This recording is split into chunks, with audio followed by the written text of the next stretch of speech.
Hi, this is Stephanie Fliss, and here is part two of my presentation. So, with any disability, it is best to catch it early. Dyscalculia can show its signs as early as 3 or 4 years old, not 34.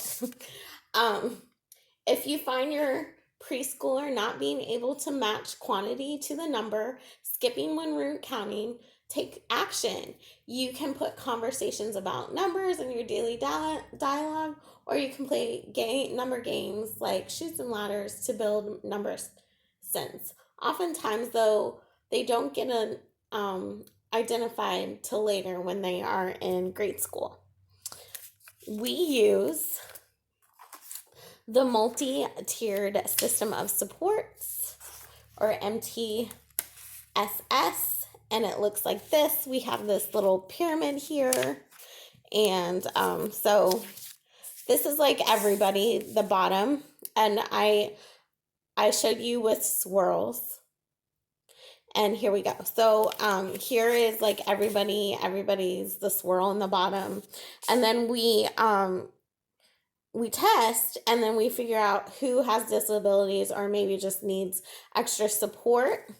And then some of these float up to the second.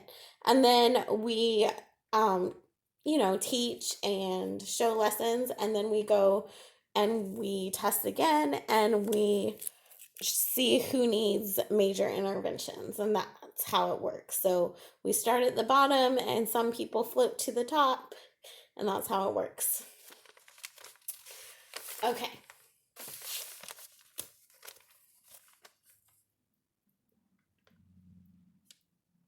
When we test, there are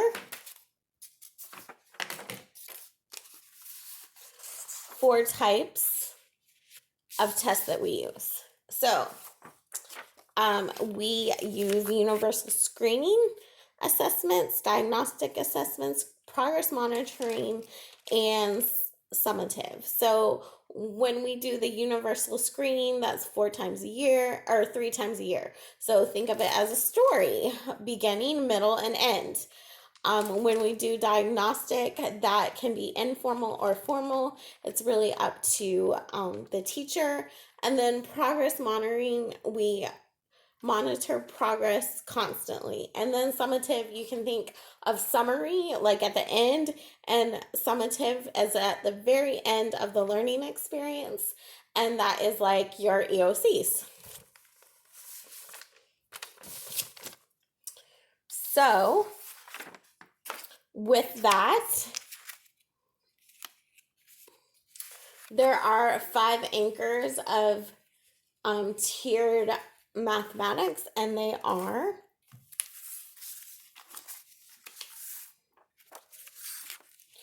instructional time, that is the time that the teacher teaches, and then instructional intensity, working in small groups, peer learning, because sometimes, I don't know if you guys have had it, like you'll explain it, but then another child will explain it to them, and all of a sudden they get it, or they just listen to each other sometimes. And then instructional explicitness. This is using manipulative, so coins, the stackable blocks, and then strategic instruction, multiple ways to solve something. So you could do it this way or that way. You can think of it as arrows, directing how to solve something or a problem. All right.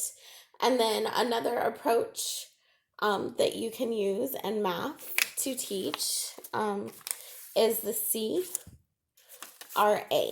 So concrete, coins, building blocks, dice, the representational. This is good for our visual learners.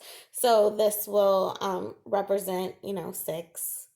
The number line is good to count, and then a bar graph. And then the abstract, which is your last step.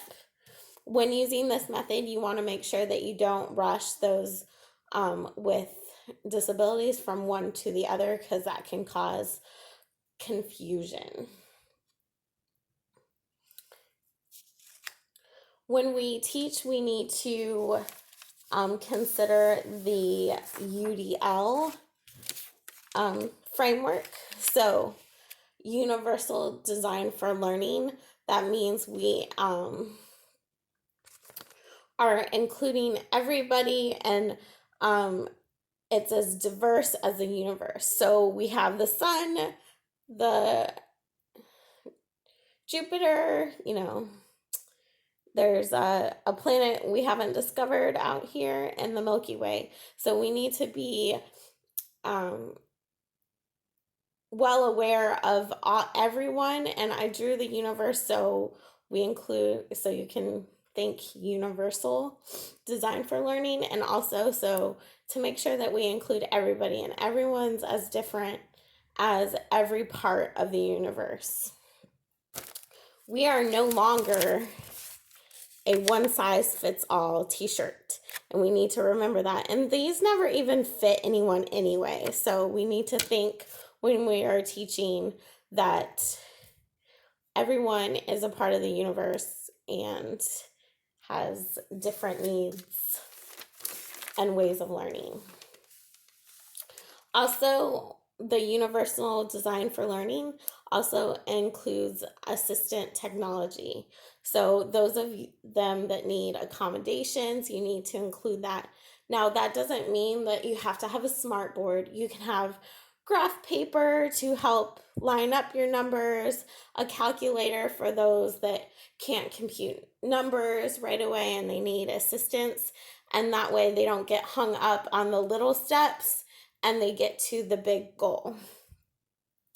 This concludes my presentation. I hope you enjoyed it, and have a great day.